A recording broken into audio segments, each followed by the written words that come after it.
हमारा विषय है कि संसार में सुखी कौन है और दुखी कौन है।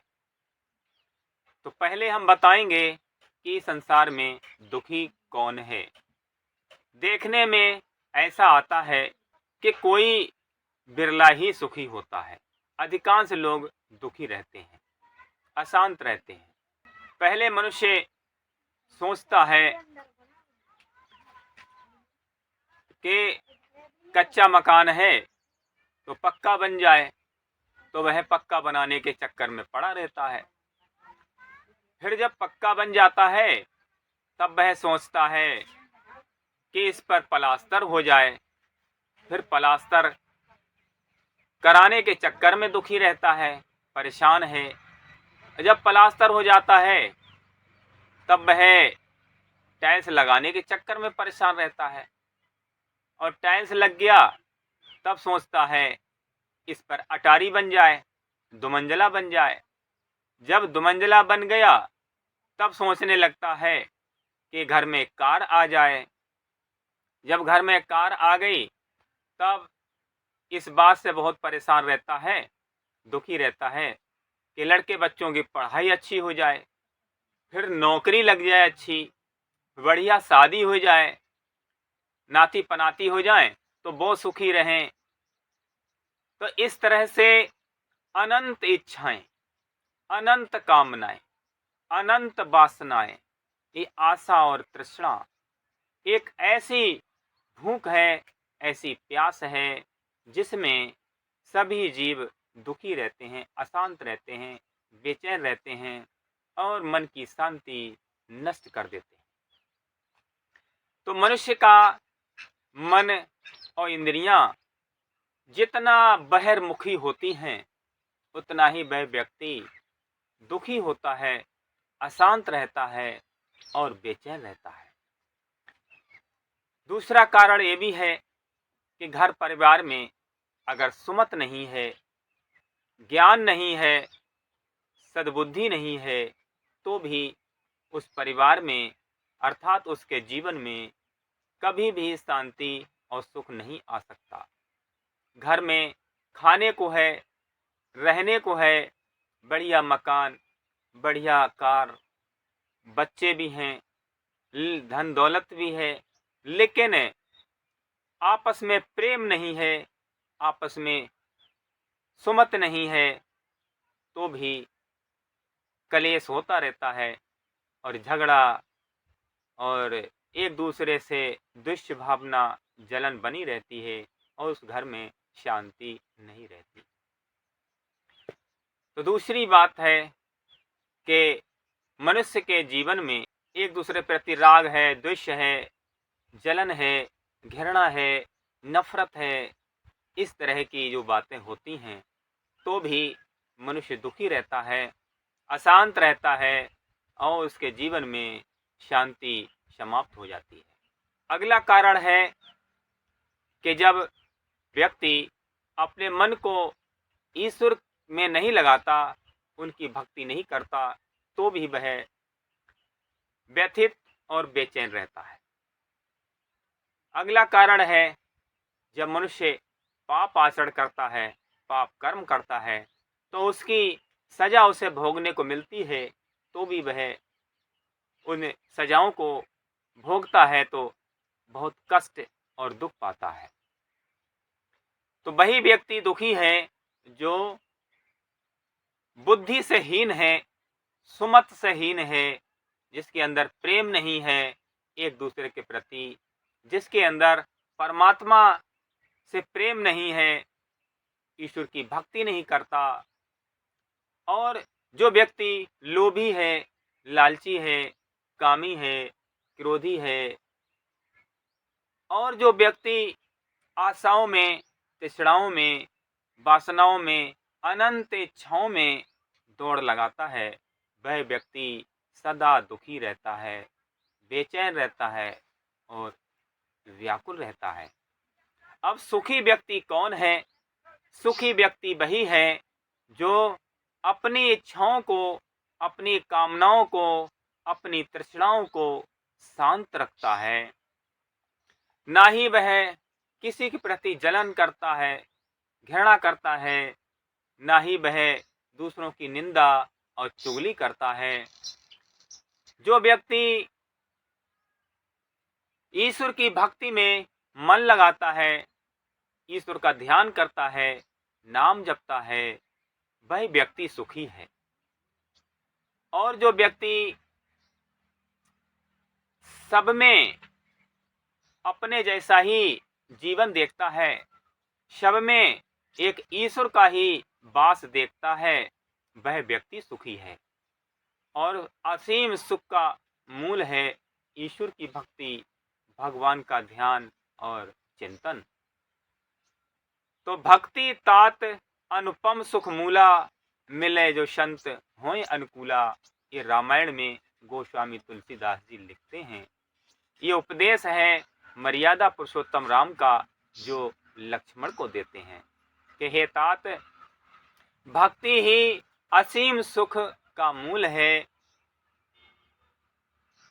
तो जो भगवान की भजन भक्ति करता है, वही व्यक्ति परम सुखी और परम आनंदित रहता है।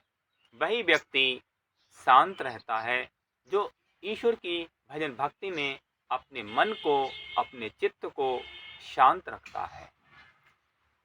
अगला सुखी होने का उपाय है कि मनुष्य जितना जो कुछ मिल जाए उसी में संतोष करना चाहिए। क्योंकि जिस मनुष्य के अंदर संतोष नहीं है, जिसके मन में संतुष्टि नहीं है, वह व्यक्ति भी कभी सुखी नहीं हो सकता। संतोषी व्यक्ति ही परम सुखी हो सकता है। गोधन, गजधन, बाजधन और रतन धन खान। गोधन, गजधन, बाजधन और रतन धन खान, जब पायो संतोष और शांति धन, तब सब धन धूल समान। गोधन गाय का धन, गजधन हाथियों का धन, बाजधन घोड़े का धन और रतन धन खान।